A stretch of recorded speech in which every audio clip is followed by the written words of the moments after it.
Hi, I'm Josh Cadillac, and welcome to my podcast, Know Your Shit. I've been blessed to see great success, as well as seeing the bottom up close and personal in 2008. And if there's one lesson I've learned, is that if you want to have success and differentiate yourself from everyone else out there, you need to know your shit. As a successful real estate and crypto investor and an educator, it drives me insane that people do not immerse themselves in their craft. Everyone is so busy advertising and testing new sales techniques, they forget the most important thing, the product. Here I want to talk to the folks that got this right, the most successful people in the world in every industry.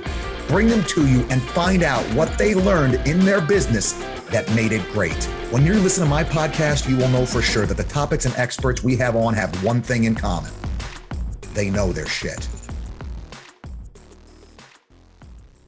Hello, everybody, and welcome to the Know Your Shit podcast, where our knowledge and pride in what we do drives us to be excellent. My name is Josh Cadillac, and I'll be in the driver's seat once again for today's show as we bring you, once again, a great guest and to try to help you to learn how to just stop doing deals and start closing customers for life. Jeff, we have Jeff with us here. Jeff, thank you so much for coming on. Thank you, Josh, and appreciate you having me and value your listeners who are joining us today. Thanks so much, Jeff. Jeff, why don't you go ahead and tell our listeners what it is that you do? So I have maybe the world's greatest job because I get to write and speak on Disney. And more often than not, that takes me to Disneyland or like next week, Walt Disney World. So if you're a fan of Disney and you enjoy their parks, you enjoy their products, you probably would want to do what I do, which again is write and speak and visit Disney all the time. That's become my life now. Awesome. What got you started doing that, Jeff? So I grew up in Florida and went to Walt Disney World for the first time when I was 10 years old. Fell in love with it. Who doesn't, right? Especially when you're a kid. And then ended up moving to California, going to graduate school.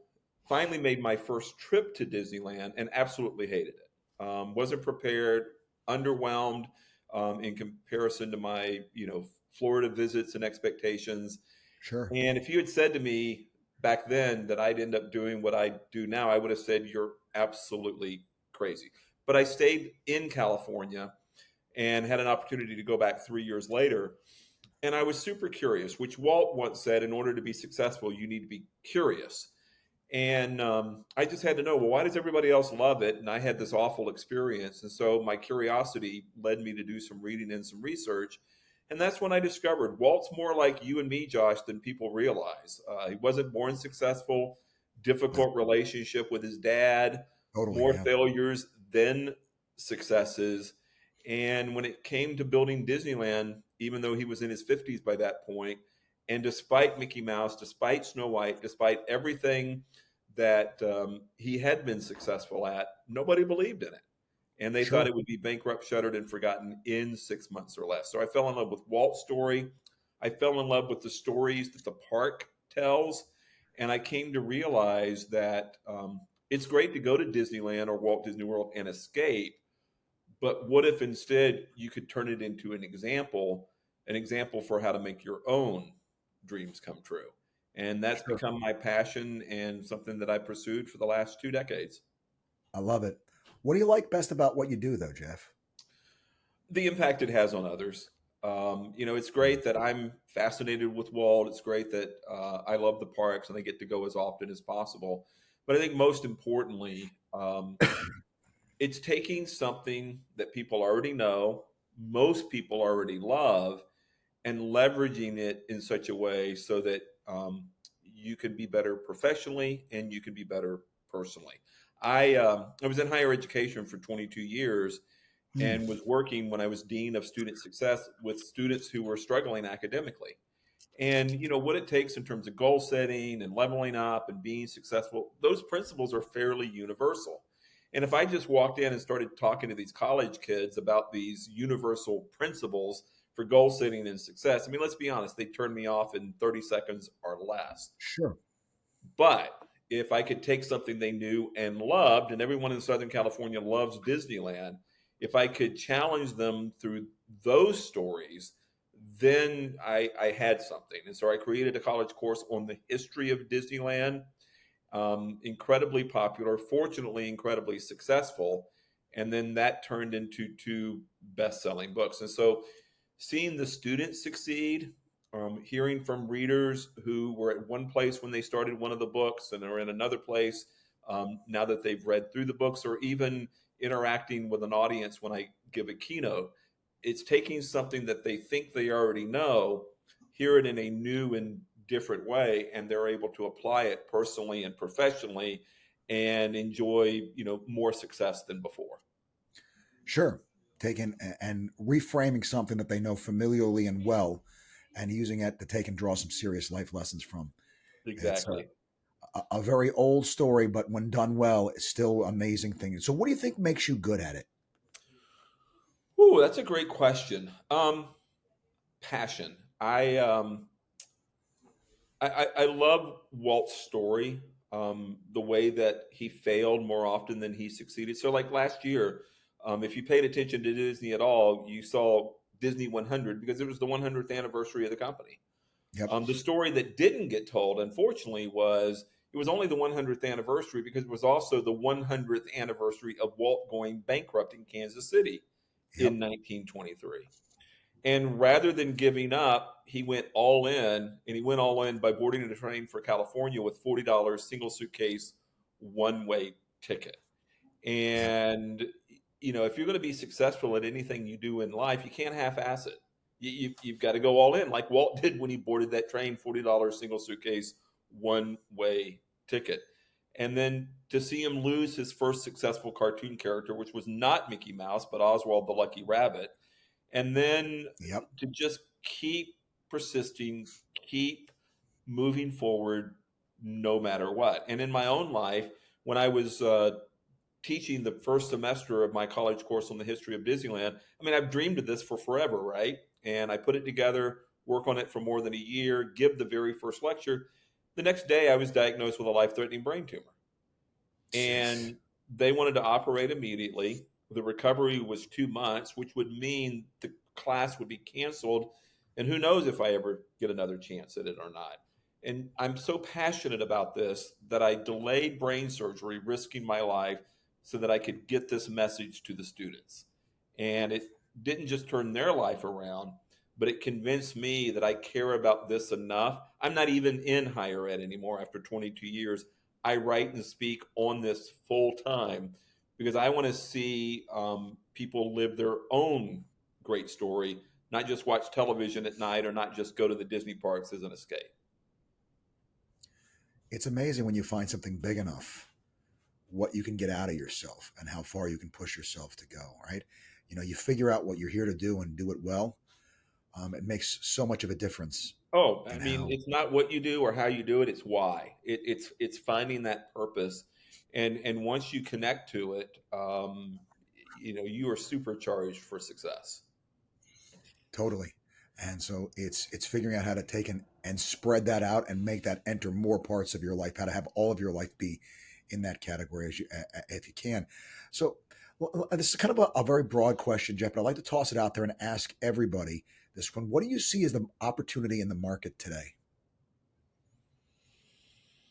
Hmm. Great question, because the market, the market seems very fractured these days, and I think that's a byproduct of our attention is split in a million different directions. But Mhm. as people and companies reach out to me wanting me to speak, present, give workshops, whatever the case may be, the topic that keeps coming back over and over and over again is resiliency. And I think on the other side of COVID, that is, people, fortunately the pandemic is behind us, but we're still adjusting, we're still adapting. How do we, move forward in these continuing and ever changing times? The one constant, whether we're in a pandemic or not, is change. And if you look at Walt's life, he had one crisis after another. And it was a very Totally. conscious choice on his part. He could panic or pivot, he could implode or innovate, he could retreat or be resourceful. And at every turn, he chose to pivot, he chose to innovate, he chose to be resourceful. And if we do the same when we face the inevitable crises of life, we're going to find that we're going to be able to keep moving forward, and we're going to be well positioned in whatever the market brings. Totally. No, it's our ability to take whatever life throws at us and keep moving forward. I'm a big fan of the movie Rocky Balboa, and that's that famous Mm-hmm. line: "Life's not about how hard you hit; it's about how hard you can get hit and keep moving forward." Absolutely. I love it because it acknowledges something we don't tell our young people. It's gonna be hard. Expect it to be hard. When it gets hard, what are you going to do? Are Yeah. you going to keep your feet churning toward that goal line? Are you going to keep your legs moving toward the end zone? When I played football, that's what they told me as a kid. You keep your legs going. It doesn't matter who grabs you, who pulls you, who hits you. You keep your legs moving and always keep your head toward that end zone. Keep going forward. So, what do you think it is that makes you passionate about what you do, Jeff? Yeah. And it's interesting, Josh, because we live, I think, in a world and a market that challenges us to continuously pursue comfort, right? And the more comfortable we get, the more Mhm. miserable we seem to be. And for all of his successes, didn't matter whether it was True. Mickey Mouse, didn't matter whether it was Snow White, didn't matter whether it was Disneyland. For all of his successes, Walt most wanted to be remembered as a storyteller. And I think the challenge we Yep. face today is people just assume that a great story means you arrive at the happily ever after ending. No, a great Mm-mm. story means you are involved in conflict. There's difficulty, there's obstacles, there's adversity. And when you realize that whatever it is you're facing is just an opportunity to live out your own great story, and the bigger your dragon, the better your story, then you're going to embrace conflict rather than run away from it, and recognize that the more comfortable you are, the farther you are away from conflict, which means the farther away you are from actually leveling up and getting better. This is one of the things that I think a lot about, Jeff. I think about the stories that I find most compelling, is the ones that take and move the needle for me.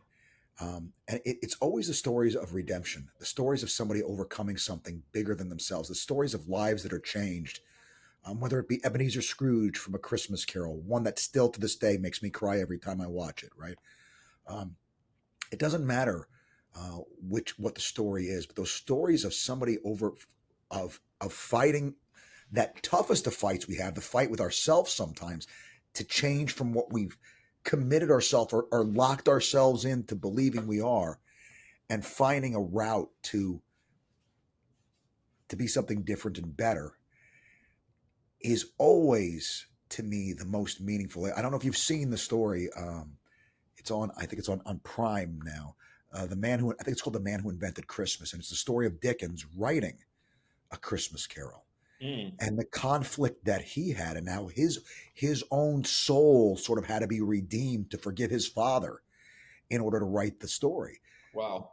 The original story, Tiny Tim dies, Mm, and the book was never designed to be a story about Scrooge overcoming his mind, the way that he thought about things. It was designed to be a, a commentary on society. mm. And there's an old movie. I don't know if you've ever seen them. I think it's called Sullivan's Travels. I don't know if you've ever seen the movie. It's a I don't think I have. story about a movie producer, and the guy wants to write this. It's during the Depression, and he wants to write this great American story about, difficulty and oppression and how hard life is and all this kind of stuff.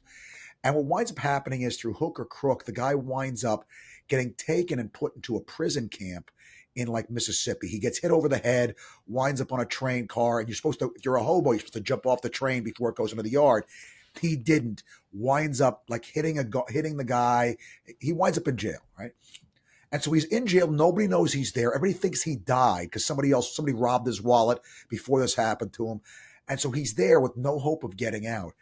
And they show like a Mickey Mouse cartoon to this like very sophisticated director. And he's watching this room full of all these convicts who are in here forever, right? And they're laughing. And he's looking at it, and he realizes that it's the laughter that's the thing. That's the good thing. He doesn't need to make another drama, another tragedy.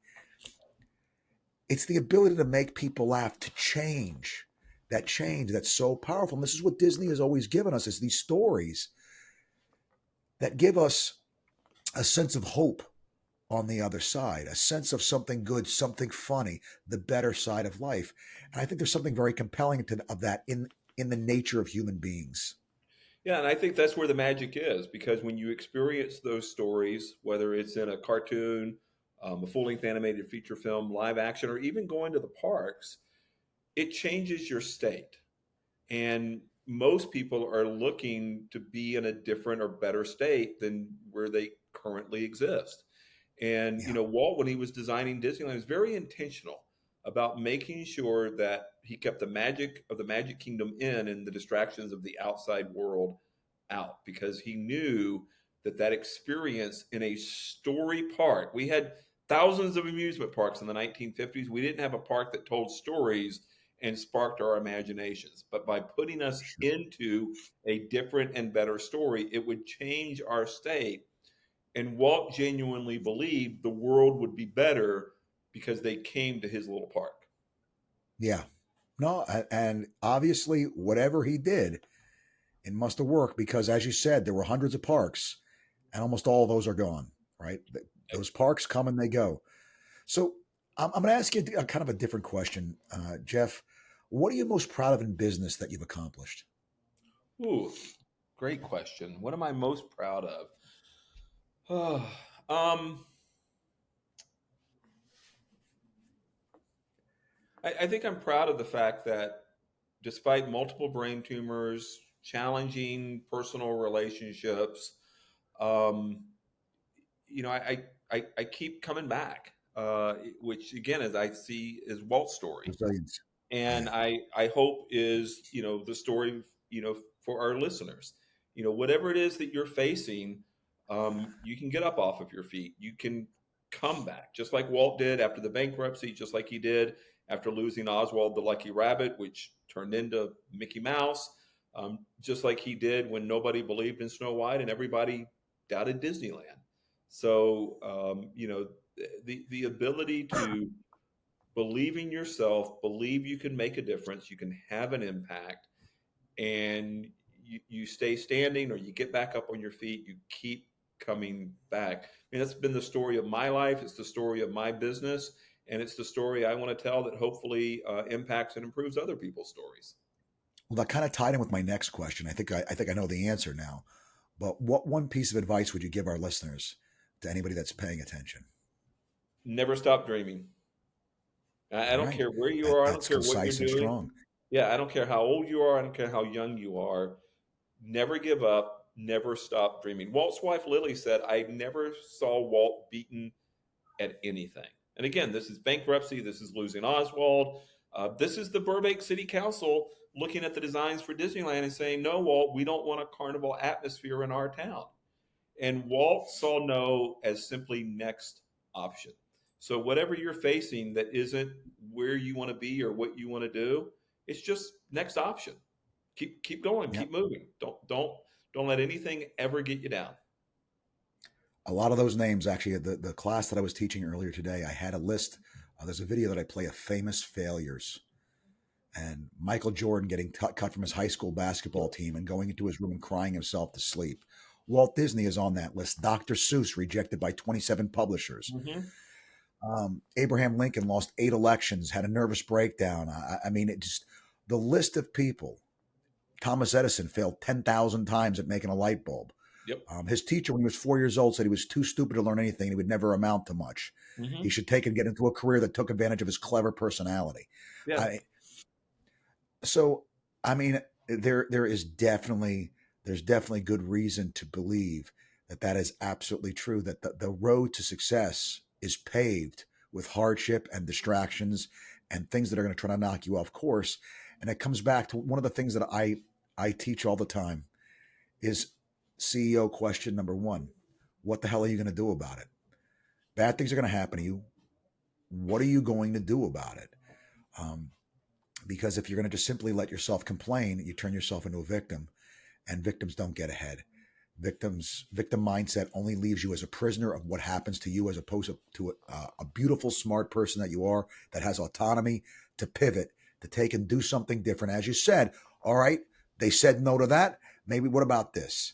Right? Bring something else to the table. You gotta see that in all these successful people's lives. They pivot to something else. Um, Yeah. how about Um, this? Good. when I was working with students, I would talk about the importance of responsibility, which simply Mm-hmm. means the ability to respond well. And life's going to happen. Things are going to get thrown at you that you don't plan for, you can't anticipate. How will you respond well? And we see it in Walt's life. I'm sure you've seen it in your own life. That when you own it, when you take responsibility for it, um, you tend to start responding well quicker rather than later. And if you look around at our culture and our country and the world, there is massive amounts of victim mentality out there today. Totally. Recognize that as an opportunity. Let everybody else play the victim card. That is an opportunity for you to stand out sooner rather than later. Absolutely. It's your chance to show something different. It's a self-limiting belief. It puts you in a place where it gives you a built-in excuse for not being as successful as you're capable of. Guys, simple thing. We don't need more excuses. We got plenty of them, right? We need fewer excuses and more accountability. And that accountability starts with you being accountable to you for what you're capable of and what you can get out of yourself. Everything else is just noise. The biggest negotiation, one of my favorite subjects, Steph, to teach is negotiation. Toughest negotiation there is in the world is me negotiating with me to get me to do what I know I'm capable of doing. Absolutely. And Walt talked about success coming down to 4 C's. He never got past ninth grade in his formal education. So for Walt, it was 4 C's, one being curiosity, which we've already talked about, the other three being consistency, courage, and confidence. If you want to have more confidence, simply follow through on the things that you told yourself you were going to do. Be a person of your word to yourself. Correct. Start keeping your promises to yourself, and all of a sudden you're going to start to respect that person that you see looking back at you in the mirror. Yep. And the thing is, when you start to do that, it gets harder and harder to break your word to yourself, because you're the kind of person you've started to train yourself into the kind of person that knows if you say it, you take that option of I'm not going to get it done. It comes off the table, and it ceases to be, well, what's a good enough excuse to, well, all right, how are we going to get this done? It's got to get done. It has to get done. All of a sudden, when it has to get done, it gets done. We got to find the way. All right, so I guess we got to demolish the wall. We got to take the guy out to the back window. I mean, like, it's something, we got to come up with a solution. And sadly, that's the innovation. That's the ideas that this world most needs. And the victim mentality gets in the way of that, because it just comes up with an excuse that's good enough that it passes public muster. That is why you were unsuccessful. Hey, look, I am this. Acceptable. And it's almost lauded. It's almost laudable to be some sort of a victim. Oh, I'm this, I'm that. And that's the reason why I can't. Mm-hmm. I don't need more reasons why I can't. Start giving yourself reasons why you can, and get prepared to be blown away by what you're actually capable of. Absolutely. When Walt lost Oswald, he goes to New York. He's hoping for a bigger and better contract. He's reminded that when he signed the distribution deal, he signed away the rights to the character. And so instead of getting a bigger and better contract, he walks out with nothing. Yep. And it's on the train ride home that he pulls out a pad of paper, sketches out the first story, and gives us the first glimpse of Mickey Mouse, the world's most popular and profitable cartoon character. I can't help but wonder, if that happened today, would Walt spend the entire trip home texting his therapist, on a phone call with his lawyer, right? No, Walt didn't blame anybody. He just went to work. It's amazing to me how many solutions appear when you go to work rather than finding excuses and blame. Just go to work. It's such a simple idea, but at the same time, so counterintuitive to where culture is today. All right. On that idea, obviously the ideas that you have, Jeff, are well-founded on a lot of research, a lot of thinking, a lot of study that you've done. What one book or movie would you recommend to our listeners? And it could be one of each if you want, or just one of the other. That doesn't really matter. What would be something you can only give him one of each or one of the other? What would it be? Ooh, I like that. So one of the books that was really helpful to me is done by Pat Williams, who was pretty much solely responsible, almost solely responsible, for bringing the Orlando Magic to Orlando back during the NBA expansion in the late '80s, early '90s. And his book, How to Be Like Walt. So if this topic interests you, and you think you'd rather be more like Walt than say who you currently are, and or how you currently think, how you currently operate. That book by Pat Williams is really phenomenal, and I reference it multiple times in my own writings and in my own work. And in terms of a movie, the one that immediately comes to mind for whatever reason is I think it's called The Franchise, and it's the story of Ray Kroc and how Mm, McDonald's came to be. Um, yeah, no, Michael Keaton yes, yes, does a great job. he, Yeah, he it's a good does a film. great job, and again, people don't know this, but Ray Kroc and Walt Disney served in the same ambulance division for the Red Cross at the end of World War II, World War Oh One, wow, and they were almost the same age. And while Walt is opening Disneyland in 1955, Ray Kroc is still selling milkshake machines out of the trunk of his car. that's right. But he has an idea, or he sees an idea that somebody else has, and he figures out a way to level it up and make it better, and faces all sorts of obstacles and adversity to see that through to fruition. And I think today, like, we just sort of want to microwave and have instant success, and it doesn't work that way. Totally. Jeff, I'm going to go out on a limb and say I know the answer to my next question, but I'm going to ask it anyway. What famous person in history would you want to sit down, meet, and have lunch with? Well, can I pick three? And yes, you're right. The first one is obvious, Walt, right? Um, Mhm. but next would be Ronald Reagan, and third would be Steve Jobs. Good group. All three people that I very much, after having read about quite a bit, respect. Reagan for his ability to use humor Hmm. to get his point across, such a good negotiator, and uses that humor like a hammer to get the concession without spoiling the relationship. It's such a lost skill. Everybody likes Absolutely. to bang away and that clever approach. And then Steve Jobs, obviously, for just a commitment to excellence that really is, you know, I literally was talking about him today, and that one of his requirements for the iPhone was that the inside of the iPhone, where the chips were, the board, when you open it up, that it be aesthetically pleasing to look at. That was one of the requirements for the iPhone. Hmm. And I say, and when I'm talking to the class, obviously he's out of his mind. What a lunatic. What a weirdo. Oh, by the way, what was the first $1 trillion company in the world? Some guy that was worried about what the inside, the part that nobody got to see, what the inside of his phone looked like. Because that was his phone. That was their part. It's what they turned out. And so, yeah, I love it. All three of those guys, I think, super Yeah. interesting. Well, and I All love right. the connection to Steve Jobs. When he died in 2011, he was the largest owner of Disney stock because Disney had just recently picked up Pixar. And of Yep. course, if there's no Steve Jobs, there's no Pixar. And Pixar has been responsible for obviously completely revamping how we think of cartoon type movies, animation. Um, all right, here's another one for you, kind of a little bit of a lightning round type question. Who would you want to be stuck in a foxhole with? Ooh, who would I want to be stuck in a foxhole? I'm going to go with Disney, but not Walt. I'll go with his older brother Roy. Yeah, Roy definitely carried the legacy on as like a champ, I would say. He did, and the difference between the second studio, the Disney Brothers studio, that today is the world's largest entertainment company, and the first studio that Walt managed to bankrupt in 18 months or less. The difference between the two wasn't Walt. The difference was Roy.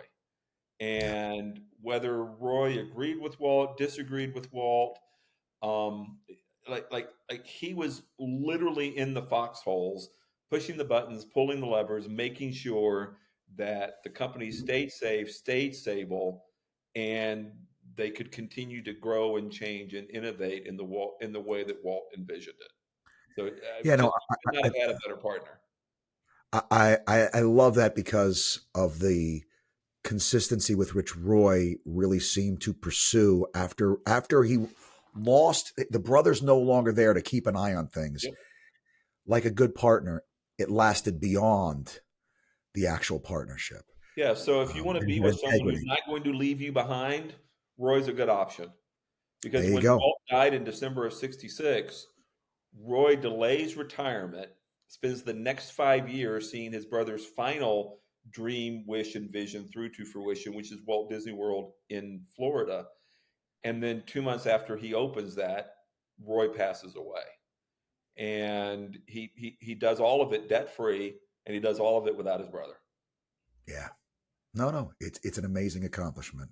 Really was, a good soldier to stand back to back with. All right, change of topic here. What do you do, Jeff, to unwind? Whew. I either go to the parks, i.e., Disneyland, because I live in Southern California, or I watch sports or play video games. And I'm a Well, 60-year-old video game player. Go figure. good stuff. Jeff, what's next for you? What's the next project you're working on? So we've got a book proposal in the works titled Disagreeable Disney: How Walt Mhm. Changed the World by Seeing It Differently, and You Can Too. And the premise of the book is, we sort of remember Walt as this affable, lovable, get along, see him on Sunday nights, wonderful world of Disney sort of fellow, the uncle that we all wish we had, right? But the truth of the matter is, Walt was only successful because most of the world and most of the people around him saw the world one way, and Walt saw things completely different. Sure. And I want people to understand that if you want to level up and truly be successful, you got to stop going along with everything. You got to stop going along with everyone. It's okay to disagree. It's okay to see the world differently, because that's how Walt changed the world. Let's go back to Steve Jobs. Everybody thought he was nuts. Everybody thought he was crazy. If people don't think you're nuts, you're just doing what's already been done. Something's wrong. Yeah.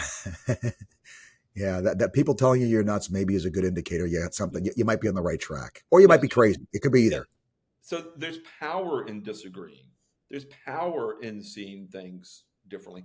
One of my favorite stories: Walt was giving a tour to the evangelist Billy Graham at Disneyland one day, and Billy stopped at one point and said, Walt, I got to tell you, you've managed to create an amazing fantasy here."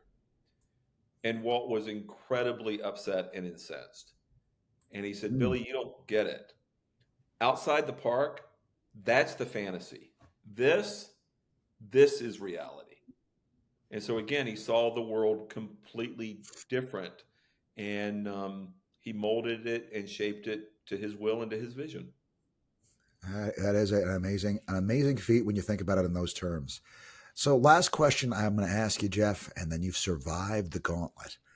Um, where can folks find you if they want to hear more about what you're doing?